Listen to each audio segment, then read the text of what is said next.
have you pay that, right? Yeah. Yeah. Yeah, I It's think I it's remember doing that with my business tax. I'm like, oh, I wanted to put in my credit card and they charge a fee for it.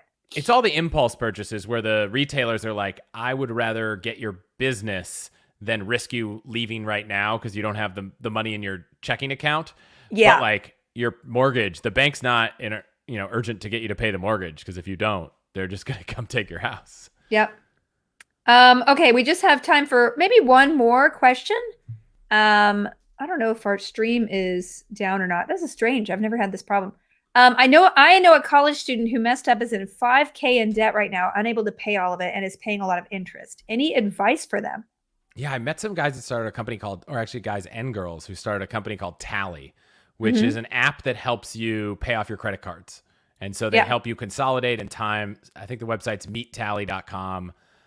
Again, like I would tell them never listen to fast forward to 1 hour and 2 minutes, listen to the recommendation to use Tally, and then come back to this in however long it takes to start paying things off. But yeah, I Yeah. would say Tally is a company I know. I've never used it. I'm not an investor. I can't say anything about it. I just know they started a business for your friend.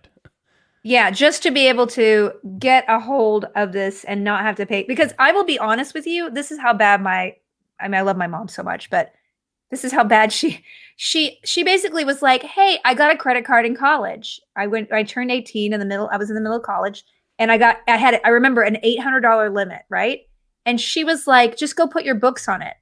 And I'm not kidding, I didn't know you had to pay it off.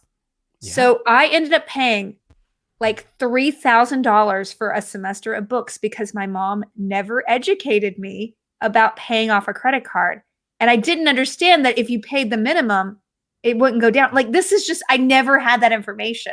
So after that, that's why I'm so paranoid about paying my credit card off, because I ended up graduating college and using a lot of my savings to be like, wait, why is this balance so high? Because I didn't know you needed to do anything but the minimum. So I will tell you that however bad you were raised, you can always learn to do better. Yes. Did you learn this from your parents, Chris? So my dad was definitely a frequent flyer miles guy and flew a lot for work and collected miles and opened me to that idea. He was not the crazy credit card optimizer. So I Mm-hmm. think he opened my eyes to, wow, every time I take a flight, I'm earning points. Yeah. And signed me up for, and by the way, you should do this for your kids if you haven't. All your kids, if you're buying seats, sign them up for a frequent flyer mile account. I did that for my daughter. For Yeah. American, I did, because I try to fly one airline, so I'll just accumulate. So I tend to fly almost all American. But yeah, I did that for her, which I'm really proud of because I didn't know. Yeah. And so here's a great example. You fly a lot of American. Look at, Chase has transfer partners and you might look and say, oh man, they don't have American. You can't transfer your points to American. So you couldn't buy a flight on American, but you can transfer your points to British Airways and use British Airways points to book American flights. So, Oh, okay. That's very, very, okay. That's really cool. Okay. yeah. Wow. That's amazing. Well, obviously, you have such a wealth of knowledge. I'm going to download your podcast and listen to all the episodes because it is very clear that these are blind spots that maybe I'm not too old to learn. Can you tell everybody where to find your podcast, the name of it, what your latest episode is on, and where they can follow you personally, Chris?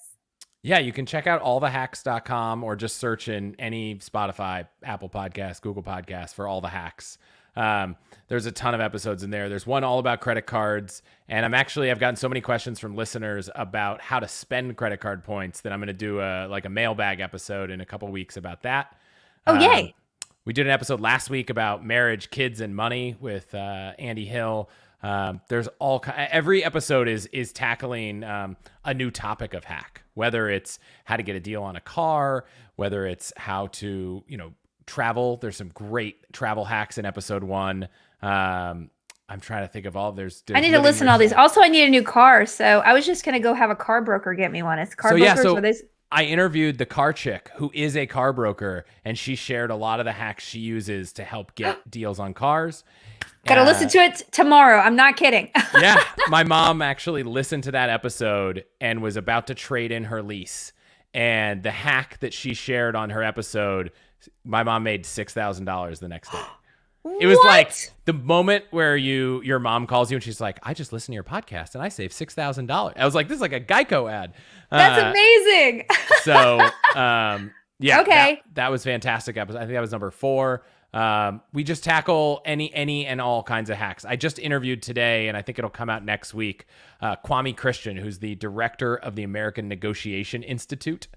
And so we talked all about negotiating and like all the tactics he uses and teaches people to negotiate. Oh God, that's my trigger. Like for me, I'm just like, I cannot confront somebody to negotiate. I'm the worst. I am Wait, like, that do you is my feel like it's greatest because weakness. do you feel like it might be do you consider yourself introverted in those situations? Oh, 100%. I like pathologically non-confrontational / introverted. So that is, yeah.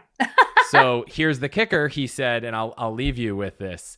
He said, oftentimes the biggest misconception is people think it's about what you say, and it's all about what you ask people, and that introverts are often better negotiators because he targets letting the other person talk 70 to 80% of the time as his way to win negotiations.